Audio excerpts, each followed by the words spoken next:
brought to you by Candid. Candid dusting powder, 4 skin problems का एक expert solution. Candid dusting powder, हटा खुजली, लगा कैंडिड।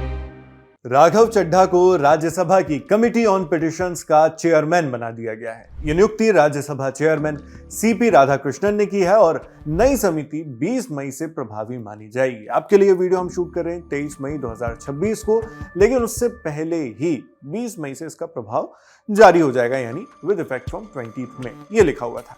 लेकिन इस खबर की चर्चा सिर्फ इसलिए नहीं हो रही कि उन्हें एक नई जिम्मेदारी मिली है। इसकी वजह यह भी है कि कुछ ही हफ्ते पहले राघव चड्ढा ने आम आदमी पार्टी छोड़कर बीजेपी ज्वाइन की थी, भारतीय जनता पार्टी, और उसके बाद से उनकी राजनीति, उनकी इमेज और उनके सपोर्ट बेस, तीनों को लेकर लगातार चर्चाएं चल रही हैं। लोगों के मन में सवाल थे कि राघव चड्ढा को आखिर वेलकम गिफ्ट के रूप में क्या दिया जाएगा, और इसी बीच आ गई एक नोटिफिकेशन। राज्यसभा की नोटिफिकेशन के मुताबिक कमिटी ऑन पिटिशंस को फिर से गठित किया गया है और इस पैनल में राघव चड्ढा के अलावा हर्ष महाजन, गुलाम अली, शंभू शरण पटेल, मयंक कुमार नायक, मस्तान राव यादव बीड़ा, जेबी माथेर हिशाम, शुभाशीष खुंटिया, रवंगवरा नारजारी और पी संतोष कुमार भी शामिल हैं। अब यहां एक बात समझिए, कमिटी ऑन पिटिशंस को छोटी या सिंबॉलिक कमिटी नहीं मानी जाती।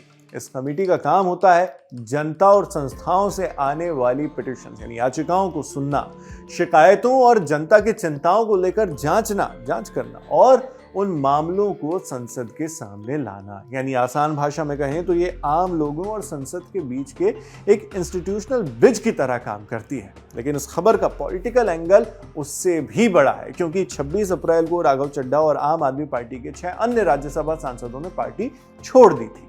पार्टी छोड़ते वक्त उन्होंने सिर्फ इस्तीफा नहीं दिया था, बल्कि पार्टी नेतृत्व पर गंभीर आरोप भी लगाए थे। राघव चड्ढा ने कहा था, जो पार्टी भ्रष्टाचार मिटाने के गंभीर संकल्प के साथ बनी थी, वो आज भ्रष्ट और समझौता कर चुके लोगों के हाथों में बुरी तरह चली गई है। उन्होंने आगे कहा था, मैं करीब 1 साल पहले ही उनसे दूरी बना चुका था, क्योंकि मैं उनके गलत कामों में हिस्सा नहीं बनना चाहता था।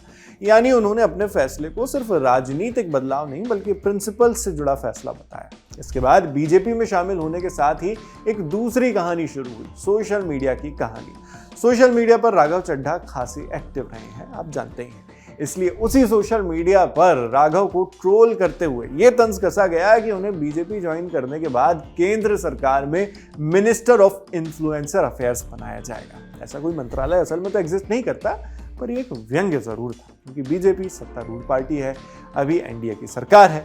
इसके अलावा टाइम्स ऑफ इंडिया की एक रिपोर्ट बताती है कि बीजेपी ज्वाइन करने के सिर्फ 24 घंटे के अंदर ही राघव चड्ढा ने इंस्टाग्राम पर 10 लाख से ज्यादा फॉलोअर्स खो दिए थे। एक समय पर उन्हें जेनजी पॉलिटिक्स का बड़ा चेहरा माना जाता रहा, लेकिन उनके फॉलोअर्स 1 करोड़ 46 लाख थे। उससे घटकर वो 1 करोड़ 33 लाख तक पहुंच गए। और ये सिर्फ नंबर्स की गिरावट नहीं थी, इसका असर कमेंट्स सेक्शन में भी साफ दिखा। कुछ यूजर्स ने लिखा, हमने आप में भविष्य का प्रधानमंत्री देखा था, आपने अपने चाहने वालों को धोखा दिया। दूसरे ने लिखा, राघव चड्ढा को अनफॉलो करने का वक्त आ गया है। इन्हें पढ़कर लगता है कि कई सपोर्टर्स के लिए ये सिर्फ पॉलिटिकल स्विच नहीं बल्कि भरोसे का मुद्दा भी बन गया, और इसकी वजह भी थी। राघव चड्ढा ने लंबे समय तक अपनी एक अलग पॉलिटिकल आइडेंटिटी बनाई थी। वो संसद में अक्सर रोजमर्रा की समस्याओं पर बोलते दिखाई देते थे। एयरपोर्ट पर महंगे खाने के दाम, मिडिल क्लास पर टैक्स बर्डन, डिलीवरी या गिग वर्कर्स की वर्किंग कंडीशंस, सिम और टेलीकॉम रिचार्ज करने के कॉस्ट की कीमतें, ऐसे मुद्दों पर वो लगातार सवाल उठाते रहे हैं, नजर आते हैं, सुर्खियों भी बटोरी उन्होंने। लेकिन बीजेपी में शामिल होने के बाद एक और कंट्रोवर्सी सामने आई। आम आदमी पार्टी नेता सौरभ भारद्वाज ने आरोप लगाया कि राघव चड्ढा ने प्रधानमंत्री नरेंद्र मोदी और बीजेपी की आलोचना वाली अपनी पुरानी सोशल मीडिया पोस्ट डिलीट कर दी हैं। सौरभ ने इसे राघव की पब्लिक इमेज बदलने की कोशिश में उठाया गया एक कदम बताया। हालांकि राघव चड्ढा ने इन आरोपों को पूरी तरह खारिज किया और अब उन्हें राज्यसभा में नई जिम्मेदारी भी मिल गई। और शायद यही वजह है कि फिलहाल चर्चा सिर्फ कमेटी ऑन पिटिशंस की नहीं है, चर्चा इस बात की भी है कि क्या बीजेपी में आने के बाद राघव चड्ढा की नई राजनीतिक यात्रा उनकी पुरानी पहचान से अलग रास्ता बनाएगी। आप इस बारे में क्या सोचते हैं, हमें कमेंट बॉक्स में लिखकर जरूर बताएं। वीडियो लाइक करें और चैनल को सब्सक्राइब करें। मैं हूं शेख नावेद, देखते रहिए लल्लन टॉप।